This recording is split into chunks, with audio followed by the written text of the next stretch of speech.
Assalomu alaykum hammaga. Mana bugun 18-iyul. Albatta mana ish kuni davom etmoqda. Bu yerda Gentra mashinamizga metan qo'yilgan 90 talik kompyuter ishlab ketmoqda. Cobaltga metan, Nexus 3 metan, mana Cobalt metan. Bunda 3-paketni qo'yilyapti. Bu Gentra propanni yechib o'rniga metan qo'yib beryapmiz.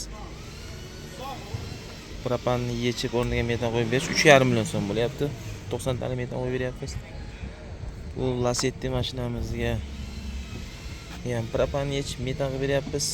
90 talik bilan bu ham 3,5 million so'm. Bu Gentra mashinamizga metan qo'yib beryapmiz. Byudjetli variant qilib dishtronik miyalar bilan 4,5 million so'mga qo'yib beryapmiz 90 talik bilan.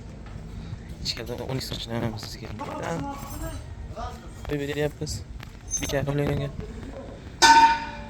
Cobalt mashinamizga metan, bundan propanni yechganimiz o'rniga metan qo'yib beryapmiz. 3,5 million so'mga qo'yib beryapmiz. Mana sharoyat ketmoqda. Ekstra detektorlar bilan, miyasi bilan injektor qoladi o'zi. 3,5 million propan bo'limi qoladi.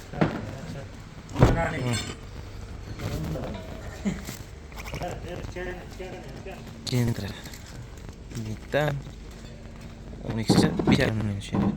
Mana shunday pullar kerak bo'lsa